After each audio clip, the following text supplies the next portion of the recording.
Once upon a time, there lived a farmer in a village, beside a forest.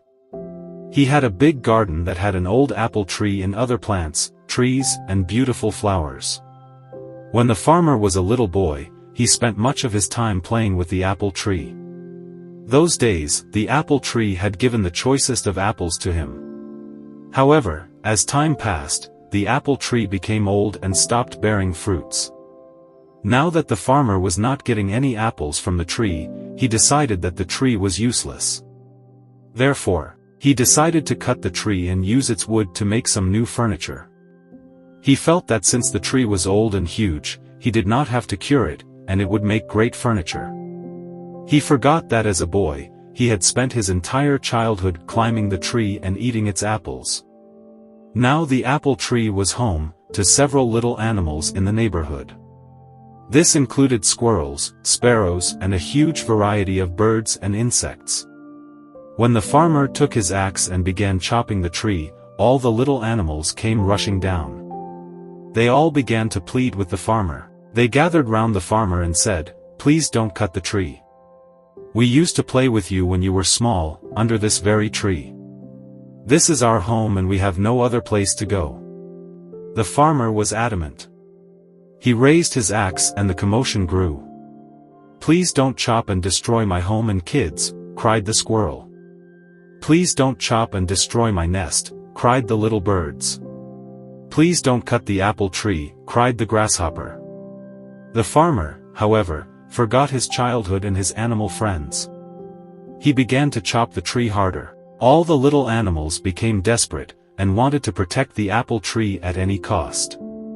The little animals said, "We will sing for you when you are toiling away in the fields. We will look after your little boy. He will not cry, but instead will be entertained and happy.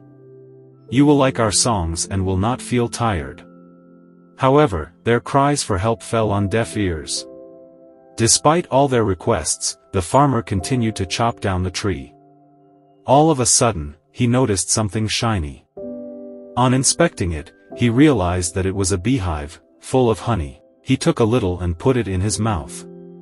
The taste of the honey woke up the little boy in him. Suddenly, the memories of his childhood came rushing back. The honey tasted so good that he wanted more.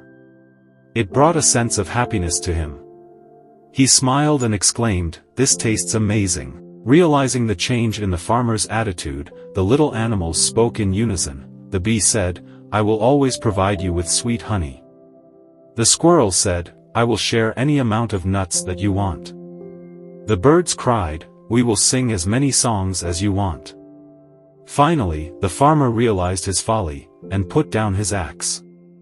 He understood that the tree was home to many lovely animals, that provided him with so many things. He wanted his little boy to have the childhood that he had. The farmer realized that the apple tree was not that fruitless. The little boy in him saved the apple tree. He threw away the axe and said to the little creatures, "I promised that I would never cut this tree.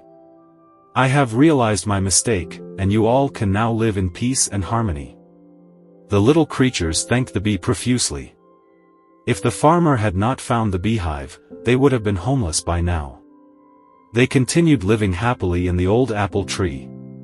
The moral is: each and every living thing in nature is of some use. We should not destroy any living thing. This is Courage to Act Motivation Stories.